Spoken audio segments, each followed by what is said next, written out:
ndumva ngatinda gusubiza anasenga kuko buri ibintu duhanura byinshi na byinshi biteye ubwoba abantu iyo uri umuhanuzi uzi ubwenge utari umupfapfa urasenga kuko Imana ishobora kukubwira ikintu ati ngiye gukora iki ariko ugapfuka mu gasenga Imana ijya yigarura ushaka kuvuga ati ngiye mu gihugu cy'u Rwanda ndababaye ngiye kugurisha amapfa nkuko bavuga ngo inzara irateye ariko hari abakristo abanyamasengesho basenga bavuga ati Imana dutabare turengere bahora bamanitse amaboko Imana ikabatabara kubwo gusenga kwacu ijambo ryawe wowe ushobora gusenga igihugu kigatabarwa ku bwawe rero mu by'ukuri ushobora kuvuga ati nsengero ngiye kuzifuka ko izakorerwagamo ibintu bibi ni hehe harimo amarozi harimo ubugambanyi ntago baha Imana icyo uko bikwiye kaba ko yazifunga ariko nayo irashaka guhabwa icyubahiro ndatekereza ko n'izifunzwe zizafunguka mu gihe bagitegereje kandi ubuyobozi bushyirwaho n'Uwiteka mu gihe rero Imana izabishaka yabishimye izakoresha abayobozi bongere bafungure nkuko yabakoresheje none ukavuga ati dukoze iki n'iki Madebora tukuru uswara abantu nanjye kandi mu buzima uri inshuti yanjye nkabona urimo urakora ibintu bitari byiza ushaka kutemera kuri inshuti yanjye niko niko kuri ushobora kuba rero uri papa wanjye ariko urimo ukora ibintu bitari byiza ngaterwa n'ipfunwe bwo kumva kuri data cyangwa ngaterwa ipfunwe bwo kumva kuri mama niyo mpamvu dukwiye gukora ibintu byiza tukajya aho dukeneye nk'umukristo udakwiye kwirinda undi kuva kera umukristo aririnda umukristo aririnda ukirinda ukajya aho ukenewe aho udakenewe ukahareka ukajya mu bihesheje Imana icyubahiro kugira ngo utange urugero rwiza niyo mpamvu ubonye abantu bacumuye abarokore babafashe nk'inyine n'ibintu bisanzwe barokowe iki kwera ikizi uracyakora bya bindi n'ubundi ntabwo ni kwizina ariko mu mikorere yawe no muri kamere yawe ntabwo ari wakizwa niyo rero dukwiye kuba abakristo umukristo ni iki ni umukristo nyine yarakrituse nyine ibintu nyine yaretse yafashe ubundi bumuntu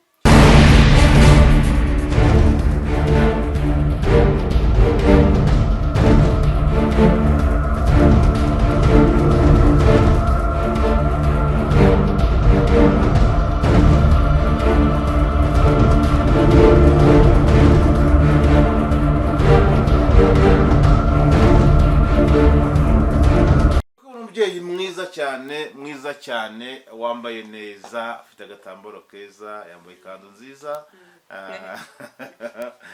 asa n'abarokore w'iki gihe uri umurokore turasa ndewe ntago dusa uri umurokore ndashima Imana cyangwa se uri umukristo muri rusange bane gumugisha kandi Imana igoye kugubwa neza tugwije abarokore hanze ahangaha ureba mu muhanda agenda ariko se koko buriya mbese wowe ubwawe ukabanza kubishidikanya ko ari umurokore mwenda abo ngabo bashidikanywaho wabuze ibibaranga bashidikanywaho yewe ntawaseka kuko twese tushidikanyaho muntu numwe ubura umuntu utamwemera nta n'ubura umuntu umwemera ushobora kubura abantu bakwemera abatakwemera hari abatanyemera buriya nayo hari abatakwemera ariko tukanya n'abandi batwemera rero gushidikanya byo ni ngombwa ariko icyo umuntu cyo ari cyo niwe nyiracyo ubukizi niwe nyiracyo mpamvu bivuze gutyo urareba ugasanga umuntu yambaye ubusa mu muhanda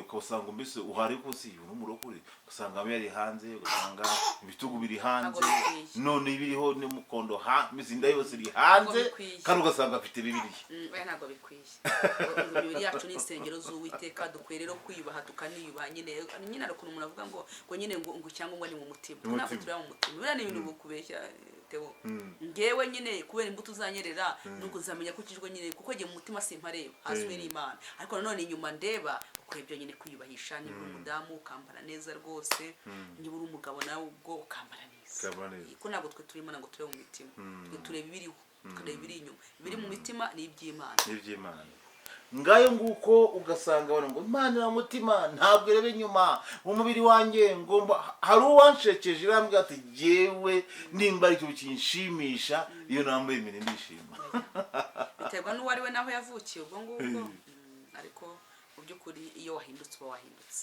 none tuganirize umwambaro wambara ukumva urishimye n'uwe kandi banensenge uri Imana yo kwizerwa no kwiringirwa urifura mu bazutse Uwiteka tuguha icyubahiro turagushimiye turaguhimbaje tugushyize hejuru tugushimiye neza n'urukundo rwawe rudashira iteka tugushimiye kuzikurinda no gukora ibikomeye mu izina rya Yesu uri imana y'ibihe n'iminsi, uri imana ikora ibikomeye, uri imana itangaje akiri icyo kuko gikwiriye mu ngeri mwiza uturagirira ibihembo mu mbaraga z'umwuka wera. tugoye karibu n'ikaze kuko abanyarwanda tugirira neza. tugushimiye ko wemeye yuko mwami imana, haleluya, tuvuga ibyawe. turasenze ngo ubane hagati muri twebwe, mbaraga z'imana zimanuke, amagambo y'ubwenge agwire muri twebwe, kandi icyubahiro cyawe kitugote mu izina ry'umwami wacu Yesu Kristo w'i Nazareti. Amen. Amen. Warumbajije ngo umwambaro nambara nkumva ndaberewe. Ukumva uraberewe, ukumva urishimye. Ni ukuri umwambaro ibitenge no gukenyera. Iyo wambaye ibitenge, iyo nambaye ibitenge mba numva rwose ari shema, mba numva nambaye neza. Ikindi iyo nkenyeye nyine nk'ababyeyi, urumva rega hari ibintu Imana yadukoreye tutateganyaga muri gahunda zacu. Twabonaga tutazakura ngo dukure tugere ku rwego tw'ababyeyi, tugere ku rwego duheke. Ikindi iyo mpetse umwana mu mugongo mba numva nishimye. Iyo uhetse ko abagore muri iki gihe nimba ari ikintu ubanza ari uguheka abana, kubera ngo areka abana ngo bakamwanduza, abandi ngo ntibonsa, ngo amabere aragwa, ugasanga yenda bo bafite impamvu, ariko ngewe nyine buri muntu wese afite icyo akunda, ariko ngewe ndabikunda. Urabikunda cyane. Imana igumugisha rero. Biragaragara ko ufite indangagaciro z'abarokore, kandi kirazira ufite kirazira muri wowe. Urakoze cyane. Imana igumugisha. Debora, ndakeka kuri umwadeperi, ndashaka tuganire, birimo biravugwa hano muri ADEPR. Ntabwo agenda umwadeperi ariko burya ntabwo uri umwadeperi, ariko ambeshya, ntabwo nabyo gukora abanzi. Ntabwo mvuga ngo hari ukuntu twari tujya tubeshya, buriya ni ntavuga ko umwadeperi ngo aravuga ko ngo ari mu macaci ngo y'amatorero ngo y'inzaduka. Oya, icyuri cyo kivuga hamwe, icyuri cyo nyine. Ntabwo ndi umwadeperi. Usengera mu itorero ryitwa ubuzima bushya muri Kristo. Ubuzima bushya muri Kristo. Imana igumugisha aho usengera hose. Biravugwa ko muri iyi minsi cyangwa se muri iki gihe cyacu, kubera ko urukubita muri ADEPR, rukubita no hirya no hino ku bigendanye n'isengero. Insengero barazifunze, izindi zirasenywa, abavuga butumwa barabacecekesheje. Nta muntu, mbese ni ukuvuga ngo impano zivuga butumwa abenshi barazicaje. Urabivugaho icyo Modebo? Insengero zarafunzwe. Ni ngombwa ko nyine zarafunzwe. Abandi ngo barabicaje. Leta se cyangwa abapasiteri. Bamwe bavuga ko ari Imana bikoze, abandi bakavuga ko ko niba ari Imana, nta kintu na gito kiba Imana itakizi. Imana ishobora no gukora muri leta, ari ibyo ishaka gukora ikabikora. Icyo nshaka kugira ngo mvuge ni uko umuntu Imana yahamagaye ntabwo ajya aceceka. Ahantu hose niba Imana ifite ko yaguhamagaye, umurimo ni mugari. Reka ahubwo wenda niba ari ibyubahiro yenda bamwe bari bafite, bikaba bamwe barabibuze kwitwa amazina runaka, kumva ko nutambuka akagukomera amashyi uko yitwa runaka biribuze kumera neza, ariko mu by'ukuri ku muntu Imana yahamagaye ntabwo nari gukora. N'ubundi mo ndakora, n'ubundi mo ndavuga, niyo ndimo ngiye nasenga mu muhanda cyangwa n'ahandi hose nsengera mba ndimo nkora. Rero mu by'ukuri nta muntu wacecetse, nta muntu wacecekesha itabaza, nta muntu warizimye. Nta muntu azimye itabaza. Urakoze cyane. Nta muntu azimye itabaza. Iyo urebye ibihe turimo byo kuvuga ngo insengero zifungwe, izi nizisenywe, noneho hari amabwiriza kuvuga ngo abantu imikono kugira ngo idini ryawe ryemerwe, abakristo ugomba kuba ufite ko ari abantu 1000. Biravugwa ko mu nsengero hari ibisabwa. Umuntu uyoboye witwa umuyobozi uwo ari wese, amashuri agomba kuba afite. Debora, iyo ugiye mu mwuka ukabihuza n'ibiri gukorwa ubu ngubu, wumva ibintu ni iyihe nama, kabyite ko ari inama waha ku bantu badafite ubushobozi bwo gushumba kandi bari bashumbye? Niye nama wabaha? Navuga ngo icyo Imana yanditse yaracyanditse ku buzima bwabo, n'iryo jambo rya mbere nashaka kuvuga. Ikindi, iyo uri umukristo ntutinda mu mubiri. Umubiri gushaka kukubwira ngo ntabwo wigeze wiga, ufite angahe se, uzayobora hehe se, ariko wakinjira mu mwuka akakubwira ngo narakumenye, ukiri urusono mu nda nyoko narakumenye ko naguhamagaye nkagutoranya ukazashumba. Rero navuga ngo abantu ntibatinde mu mubiri, batinde mu mwuka. Icyo Imana yanditse yaracyanditse.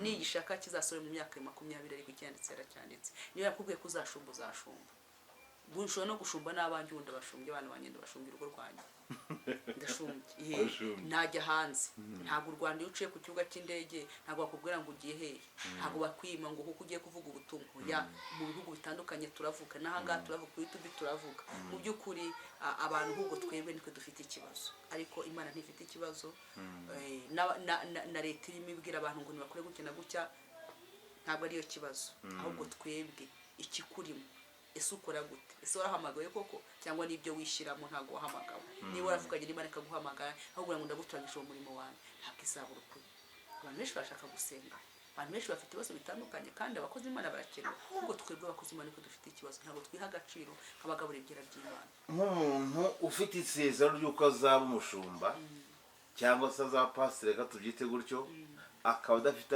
amashuri asabwa bizanya muzenze kugira ngo nanjye uko Imana yambwiye ko nzashumba we nzasubira kwiga rega ibyo Imana yanditse yarabyanditse ahubwo twebwe nidusenge dusabwe gusenga two gutinda mu mubiri two kwitwaza abantu ngo kuki ugenze gutya yenda Imana ashaka ko tugiye no kwiga nayo mpamvu izatuma twiga Imana yatubwiye ko tuzashuma mu matorero yatubwiye ko tuziga amashuri zongera tukajya ku ishuri ubwo rero birashaka ko ari cyo gihe ubwo se ibigeragezo twayabigeragezo kuko Imana ubahigeze koko yakonye gushyiraho ibigeragezo igende twambura ikaramu umunsi ku munsi uruzengo ubigeragezo umwe turagenda tugana ku musozo wawe hari igihe Imana kwambura ikaramu y'ibigeragezo ko tuzageza kugeza dupfuye ku bigeragezo se nyine rutoya ariko bizanye nyine bihindura isura ariko ntabwo ibyo twace mutazongera gucamo none iki wabwira abantu bafite amasezerano yo kuzashumba nababwira ngo nibakomere icyo Imana yavuze yarakivuze ngo basenge banakizwa neza bareke ibyaha n'ibisa nabyo ubundi bashumbuze je sinshumba ariko mudebo tuganirize hari ibintu Imana ivuga ikasezeranya abantu ba nta jambo Imana ivuga ngo rihere uretse gato hari ibintu Imana ivuga igasezeranya abantu bayo bakayibamo igihe kirekire bageraho bakabivamo kubera ko bitinze hajye ubwo biba bizasura kandi baravimanyira ahubwo rero hahandi uje ubivuyemo niho Imana ibije jambo ravuga ngo hahirwa abihangana hahirwa bizera ibyo Umwami Imana yavuze ko bizasohora nukuvuga ngo nta kintu nukuri bibeshereye Imana irasohora iki Imana yavuze ku buzima bwawe irasohora ntibeshya ahubwo rero bo kubivamo nese wamugana Imana yakubwira ngo hagarara hanga n'umuntu wari we wese yakubwiye ngo ntegereza hanga ukahava gahunda mufitanye irarangira umugambi mufitanye ntabwo soza ariko bihangana kuvuga ati nubwo yatinze saa 11 cyangwa saa 12 yatinze ariko ngenda bizi reka mutegereze rero tegereza Imana paka ije gusohora ni ijambo ry'Imana rivuga ngo yemwe ari gutsuba iteka ni mugahweme mujye musenga kugeza igihe Yerusalemu hahindukiye amashimwe kuvuga ngo ukwiye gusenga kugeza igihe igisubizo kiboneye ubundi niyo mpamvu twe tunanirwa dukwiye gusenga ugasenga paka uyu munsi waba kitakibonye igisubizo ushaka ejo nkongera ngakomeza niko ngiye nkora ngewe iyo mbonye icyifuzo ngifite kitarakemuka ndakomeza nkavuga ni wite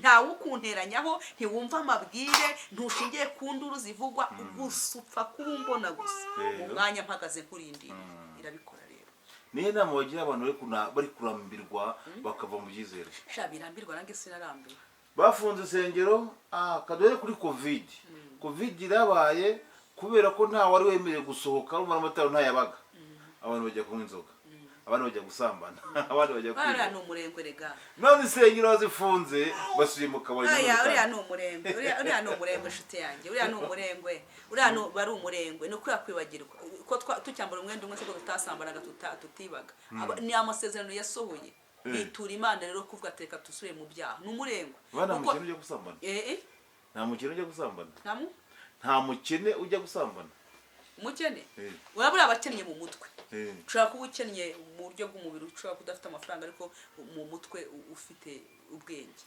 rero ubu hari ukuntu umuntu abanza gukena mu mutwe agakena n'inyuma ariko buri gihe cyane no gukena mu mutwe rero buriya abo wabonye bumva ngo ni abakristo ngo basuye ngo kunywa niko bafite amafaranga hari igihe batabonaga batetereza Imana uzaye buryo uri mu butayu urasenga n'isazi ntuyice ntunayikome ariko reka gato Imana igusubize bitabira yubahe Imana yagukuye biriya rero giye mbifata nk'umurengo ntabwo genge mbifata nk'ikindi ni iki se cyatumva ku Mana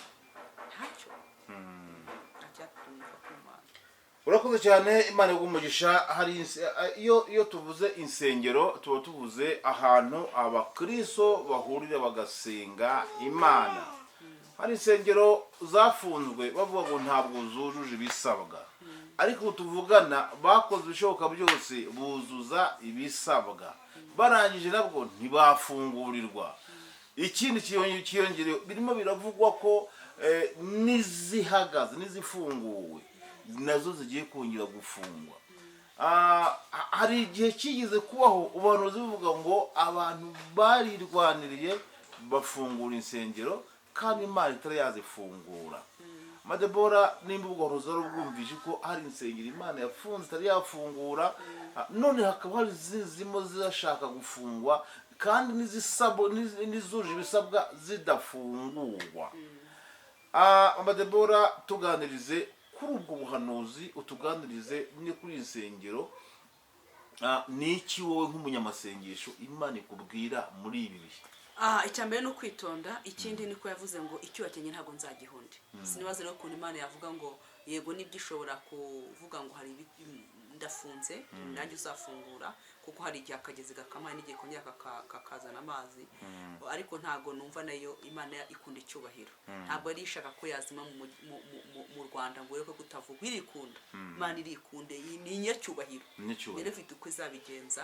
Ibyo bishobora kuba yenda koko buhanuzi ntago ngenya asuzugura ubuhanuzi, sinjya pinga, sinjya ndumva ngatinda gusubiza anasenga, kuko buri ibintu duhanura byinshi na byinshi biteye ubwoba abantu.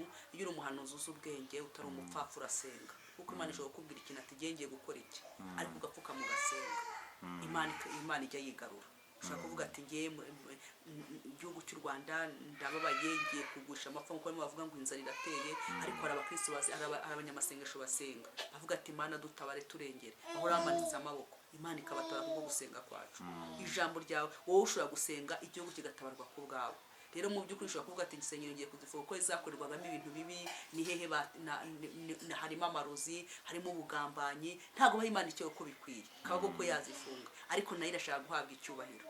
Ndatekereza ko n'izifunzwe zizafunguka mu gihe bagitegereje, kandi ubuyobozi bushyirwaho n'Uwiteka. Mu gihe rero Imana izabishaka yabishimye, izakoresha abayobozi bongere bafungure nk'uko yabakoresheje, none ukavuga ati dukoze iki n'iki. Madebora, tugura ku kintu cyitwa ubuhanuzi buvugwa muri iyi minsi. Umuntu arikora agahanura akavuga ati ibibazo. Ndibuka ko hari n'ubuhanuzi bugiye kwaduka ngo abahanuzi bakavuga ngo Imana yaravuze ngo nibabwire abantu ngo ntibazonge gusengera igihugu cy'u Rwanda. Hari intambara zahanuwe turazitegereza ntitwazibona, hari inzara zahanuwe turazitegereza ntitwazibona, ariko kandi biracyavugwa ko hari ibikomeye cyangwa se hari Imana igiye gukora. Amadebora, reka akabazo nkakubiye muri uko nguko. Niba hari umwuka kuvuga ngo ikibazo kirabaye, hakaboneka abandi bantu bahagara mu cyuho bagasenga bahagarika cya kintu abahanuzi bahanuye ko kigiye kuba, Imana ishobora kwivuguruza igahagarika, nimba ari icyago, nimba ari igihano, nimba ari ikintu runaka, ari icyorezo, Imana ikagihagarika igakoresha abandi bahanuzi ikavuga ngo mbikuyeho. Urumva ni abantu babiri bahanganye, bamwe bategereje ko ibyo bahanuye bigomba gusohora, hari n'abandi babihagarikishije. Ahangaha abantu bakwifata gute muri ubwo buhanuzi uko ari we? Ndi umugabo wo guhamya ko iyo wegereye Imana ibivuga. Ndibuka nanjye ndi mu cyimbo cy'uko iyo mbonye nk'umuhanuzi ashobora kuza kuri YouTube agahanura cyangwa se n'ibindi, nanjye ni utaguhita nsenga. Nkunda igihugu cyanjye kuko kirimo umuryango wanjye, ngituyemo, nkirimo, utanakunda n'igihugu cye, nawe wafuza ko byaba bibi kugira ngo yaba adafite n'ibitekerezo. Simbizi uko bigenda. N'abahanuzi Imana ijya idufasha tumenye ibyo duhanura n'ibyo tudakwiye guhanura. Hari igihe umuntu ahanura ubona afite confidence, ukabona nta kintu bimubwiye, ukumva rwose bitera ubwoba. Ariko nta giteye ubwoba kuko wegereye Imana ibasha kukubwira. Ntekereza ko hari ibintu byinshi Satani agendaga agambira, kuko Satani ni umwanzi. Ariko Imana ntabwo yavuga ngo nimureke igihugu cy'u Rwanda ntuzongeye kugisengera ngo naragiciye. Turi abantu Imana yaremye mu ishusho yayo. Imana iradukunda. Rero ngende mu bantu twasengaga n'abandi, n'ukuri Imana ikagira igihagarika, ikabivuga avuga ngo Uwiteka mwambereye maso, mwabaye maso ku bwanyu iki kintu ndagikoze. Ndibuka ko muri covid rwose, muri covid Imana irahira avuga ngo ku bwanyu bwo gusenga covid ndayihagaritse.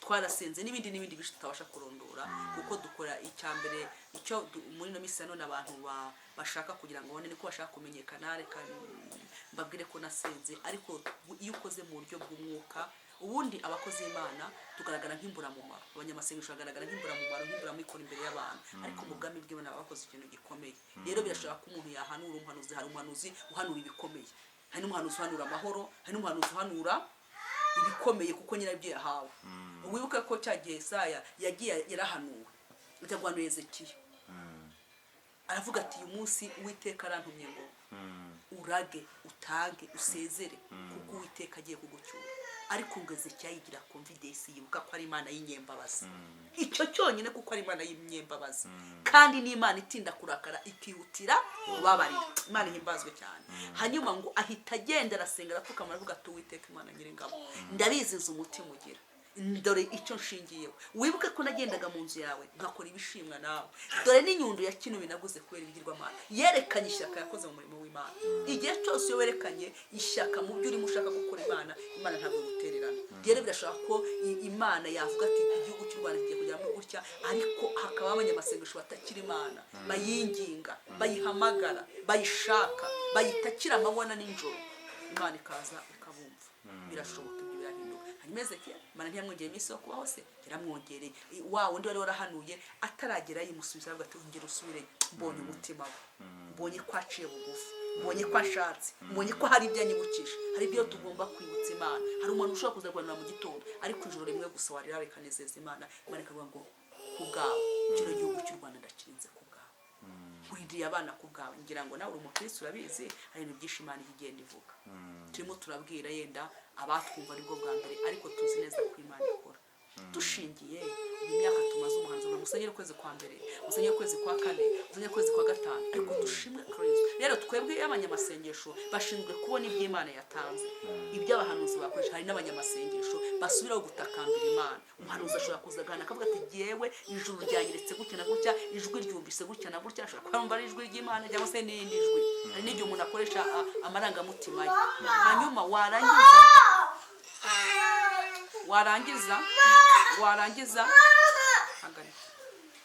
murakoze cyane mukozi w'Imana reka tuvuge ngo hari abahanuzi hanze ahangaha banezezwa no kubona ko ibyo bahanuye byaba ibibi bisohora ugasanga anejejwe n'ibibi bisohoye ko yabihanuriye kugira ngo akunde yemerwe ibyo byo nagenda umugabo kwamenya ko mbona abantu bashaka kwemerwa isi kugira ngo bemere utanahanuye ukumva ko buriya n'amakosa tujya dukora umuntu w'umujyanama wanjye cyangwa se umubyeyi wanjye mu buryo bw'umwuka yavuze ati buriya ubutumwa dutanga hari ubutumwa bwo mu isoko n'ubutumwa bwo mu rusengero ubundi buriya kuri YouTube ntabwo ariho bahanurira uko ni ko kuri YouTube nanjye sinabyumvaga kuri YouTube ntabwo ariho kuri YouTube ni nko mu isoko hari ubutumwa bwo mu isoko n'ubutumwa bwo mu rusengero hari amabanga yo mu rusengero ku gicaniro hari n'amabanga hari n'ibisanzwe rero mu by'ukuri ntukwiye kwishimira ko ubuhanuzi kugira ngo emerwa na Kristo kuko Yesu yakwemeye nta kintu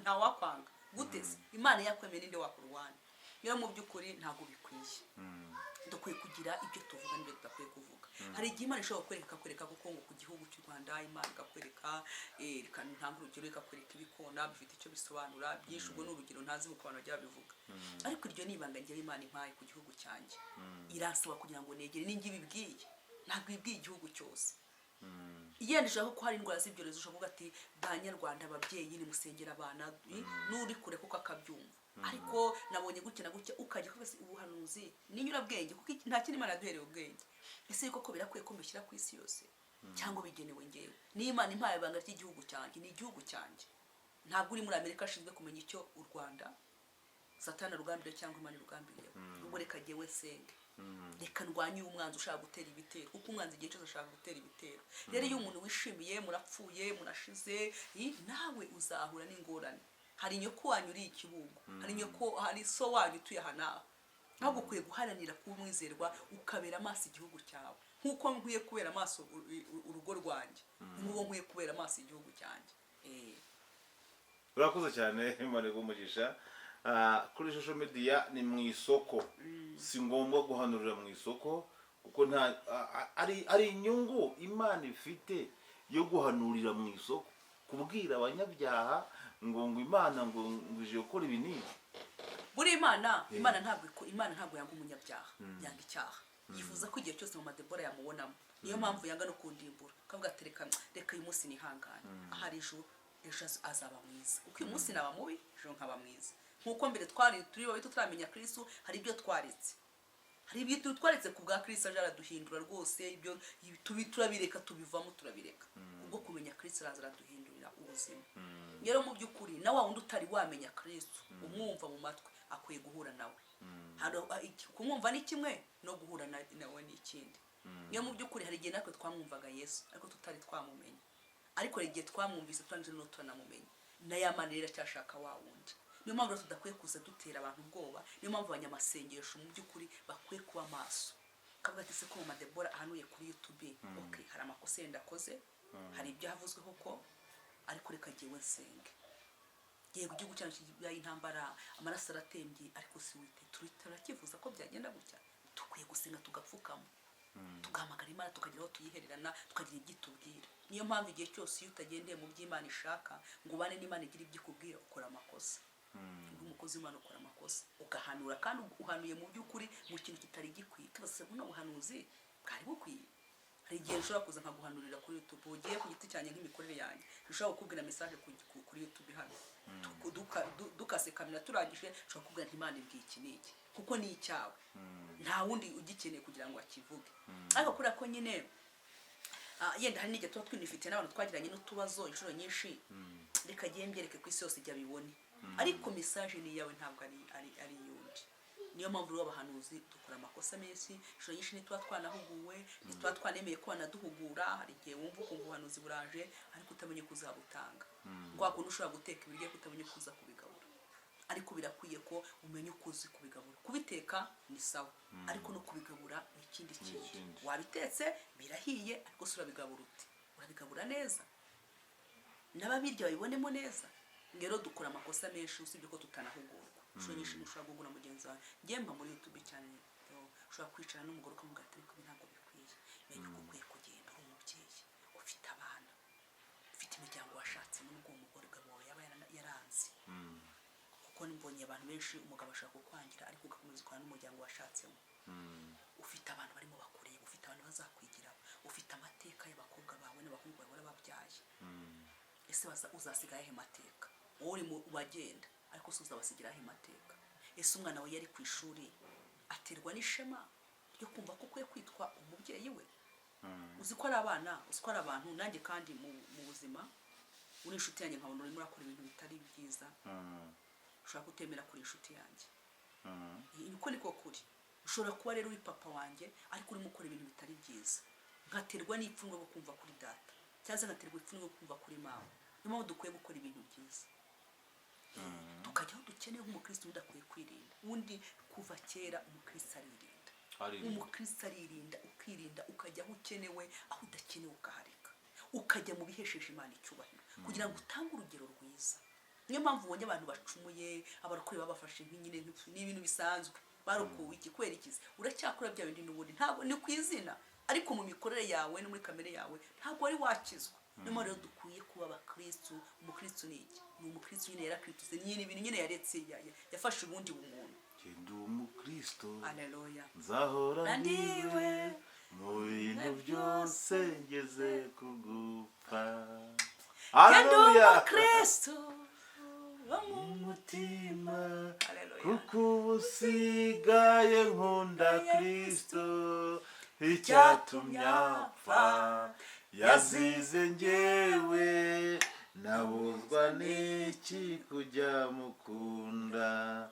Icyatumye apfa yazize njyewe, nabuzwa n'iki kujya mukunda.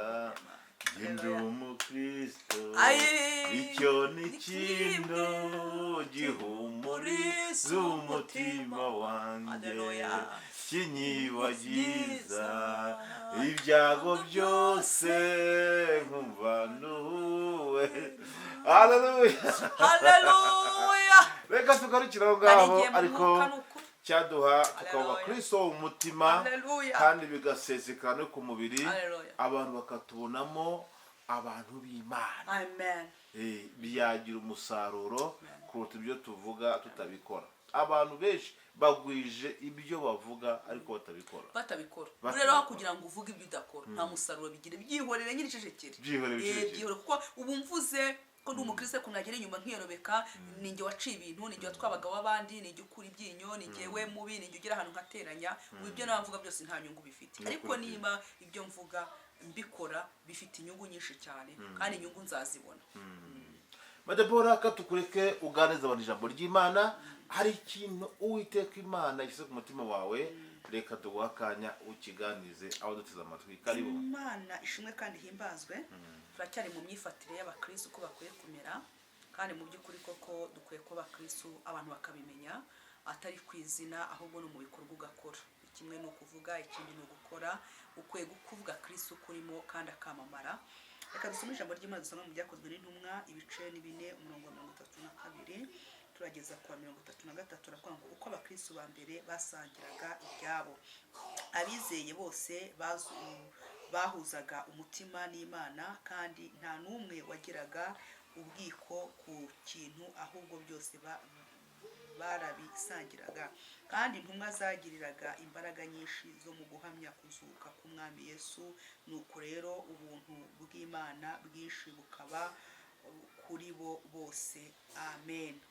Imana ishimwe kandi ihimbazwe. Iki ni igihe cyo guhamya Kristo. Ijambo riratubwiye ngo intumwa za kera zasangiraga ibyabo, intumwa za kera zarakundanaga, intumwa za kera zarumvikanaga, intumwa za kera zaremeranwaga. Mwene data unteze amatwi, we dukora umwuga umwe, we dukora umurimo umwe, ndakwinginze reka nemeranywe nawe. Niba umbonyeho ikosa, niba nkubonyeho ikosa, reka nkwegera ariko si nguteza abantu, kandi nawe unyemerere uhugurwe. Imana ihimbazwe cyane. Abantu ba kera hari ibintu baturushaga kwemeranwa, baturushaga no kwirinda. Uko niko kuri. Abantu ba kera baririndaga, ariko n'ubu hari abakirinda. Ariko iyo urebye ku rwego usanga abirinda ari bakeya kurenza batirinda. Rero ndakwinginze mwene data nshuti yabera, reka duhamye kuzuka kwa Kristo, reka duhamye ko Imana iriho. Nje kukwameza ko Imana iriho. Nge navuze ngo abantu bashaka jyewe nzavuga. Ntabwo Imana mvuga nigeze nyumva nayibonanye abandi. Ni Imana nayibonye mu bikorwa, nyibona ndi umwana mutoya, nyibona ndimo nkura, nyibona nanubatse, nyibona mbyaye, nyibona narayibonye Imana, kandi n'ubu nkiyibona kandi nzahora nyibona. Rero Bibiliya iratubwiye ngo bagabura ba Kristo, bene data nshuti ye musaraba, mwebwe bagaragu b'Imana, mwebwe bakozi b'Imana, mureke twemeranywe kandi nawe utwemerere utwumve, nanjye mbemerere mbumve. Yesu ashimwe cyane. Ngo ikintu bari bahuriyemo cyari ikintu cyo guhamya Kristo. Haleluya. Murongo wa 60 ngo kandi intumwa zagiraga imbaraga nyinshi zo guhamya kuzuka k'umwami Yesu. Haleluya. Igihe kirageze ngo uhamye ko ufite Kristo, hamya ko Kristo yazutse, hamya ko Kristo ari umwami, hamya ko Kristo ari umukozi w'umuhanga. Imana iratabara, Imana isumba byose, Imana ishoboye byose. Haleluya. Bibiliya iratubwiye ngo bahamyaga ko bafite imbaraga, bahuzaga imbaraga, bagiraga imbaraga. Kubera ko iyo bahuzaga imbaraga z'Imana zaramanukaga, bagahamya umwuka wera, bagahamya ko Kristo yazutse, bagahuriza ku mugozi umwe, bakavuga ngo Kristo yarazutse. Nta makimbirane yabagamo, nta matiku yabagamo, nta mazimwe yabagamo. Oya, bahoraga bafite guhamya Kristo. Nawe mwene data hamya Kristo. Hamya Kristo urwaye, hamya Kristo washonje, hamya Kristo wambaye ubusa, umuhamirize. Reka nkubwire ikintu cyankozeho, njya mbwira abagenzi banjye, nahamirije igihe kinini, kitari kinini cyane, kitari gitoya, Kristo uko agabura kandi njya simpage. Nkahamya ko Kristo yambika kandi ntambara neza. Nkahamya ko Kristo ari umunyembaraga. Nuko reka mubwize ukuri, ibyo byakoze ku mutima w'Imana bitekerezeho. Hari igihe uhamya Imana kandi ugahamya ko Imana ikora, atari igihe urimo cyo ko yenda inakora, kuko irakora ariko hari n'igihe itanakora, igaceceka kugira ngo ibanze kurebe, irebe yuko uvuga kuko yaguhaye ibirayi, irebe kuvuga kuko yaguhaye imodoka, irebe ko uvuga kuko yaguhaye kwiga. Oya, hari igihe ijya yemera igace igatuza ikavuga ati reka murebe ndebe ko ampamya. Ariko hari igihe nabayeho mpamya Imana, ndayihamya, mbwira abantu ko Imana itabara, mpamya ko Imana igabura, mpamya ko Imana yambika, mpamya ko Imana irera. Mfite umwana wari ufite ikibazo wanaga n'ubumuga, ndahamya mpamya Imana, wanaga n'ubumuga bwo kudahaguruka, mpamya Imana, ndayihamiriza, biyikora ku mutima, Imana impagurukiriza umwana. Imana ikora ku mutima, irangaburira. Imana ikora ku mutima, ndambara. Rero hamya Imana igihe cyose uhagazemo, gihamirizemo Imana. Imana izakugirira neza, Imana izabana nawe, Imana izakurwanirira, Imana izagutsindishiriza, Imana izabikubera ku rugamba, Imana izakwimana. Haleluya. Ni umukozi w'umuhanga. Reka duhuze imbaraga dusenge. Abigishwa barasengaga, bahuzaga umutima, bagahamya kuzuka kwa Yesu, ngo bagahuza umutima, bakagira imbaraga nyinshi. Yesu ashimwe cyane. Nawe rero uhamye Kristo, ugira imbaraga, nanjye ngira imbaraga. Ntago dukwiye kujya kwisenya, ntago dukwiye kujya gushwana, ntago dukwiye kutajya kwemeranywa. Uce mu gikari umbwire ngo nyamara ibintu wakoze sibyo, nanjye nce mu gikari nkubwire ngo nyamara nibyo wakoze sibyo, kandi unyemere unyumve nanjye nkumve. Duhamye Kristo, nicyo Imana iduhamagariye. Bene data, mureke tuve mu byo bidafite umumaro, mureke twerekane ibifite umumaro, mureke duhuze umutima, Kristo azatugirira neza. Nuhamiriza Yesu, ijambo ryavuze ngo nuhamiriza imbere y'abantu, nanjye imbere ya data nzaguhamiriza. Reka duhamye Kristo, nawe imbere ya data azaduhamiriza. Araduhamiriza, ahora twingingira, ahora tubwira ati papa kuri iki. Yesu ashimwe cyane. Haleluya. Umukozi w'umuhanga, Kristo ni umwami mwiza. Yesu yaradupfiriye, Yesu yaradupfiriye. Ibaze kugira ngo Yesu azagupfire, ntacyo wamuhaye, ntacyo mupfana, ntacyo. Avuga ati gusa ndamukunda urukundo, ndumva napfira uriye. Yangiza akatubambirwa, akadupfira, akameneka amaraso, akadupfira. Haleluya. Ariko turashima Kristo wazutse, ni muzima, yarazutse, yica uburyo bwa data. Haleluya.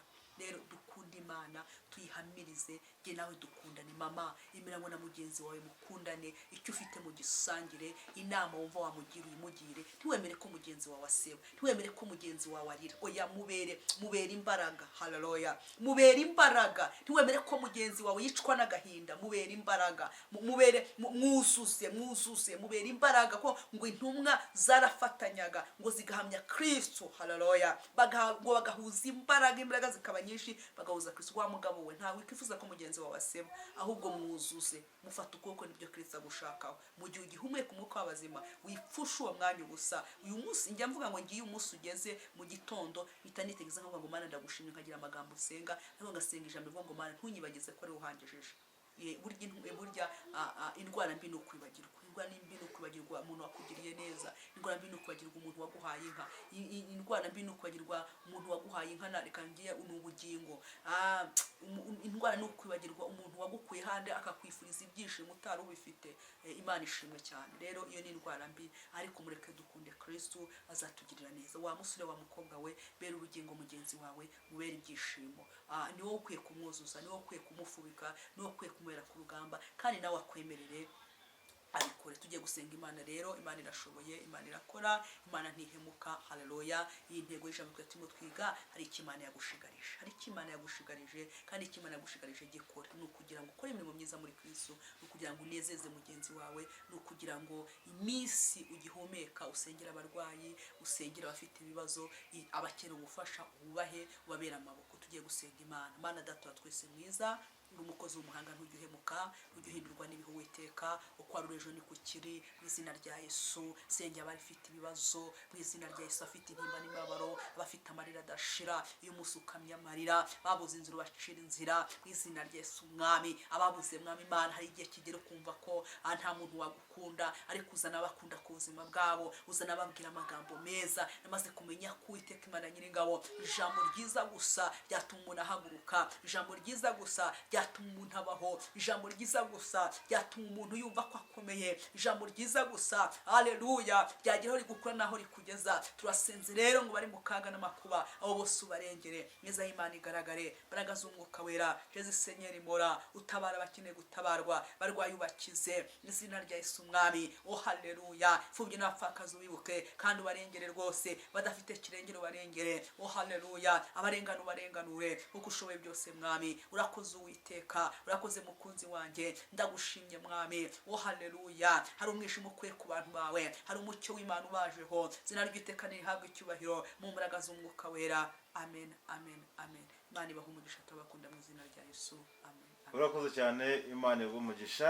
Bwira abantu telefone zawe kugira ngo abazakina guhamagara bazaguhamagare, abakugira inama, abashaka kugira ko bagira inama, ndetse n'abashaka gusengerwa, kuko uri umunyamasengesho wigize umwuga wabasengera mu izina rya Yesu. Amen. Ni 0783887127 niyo nkoresha kuri WhatsApp. Isanzwe ni 0783888141. Amen, amen. Tubakunda mu izina. Urakoze cyane, Imana iguhe umugisha.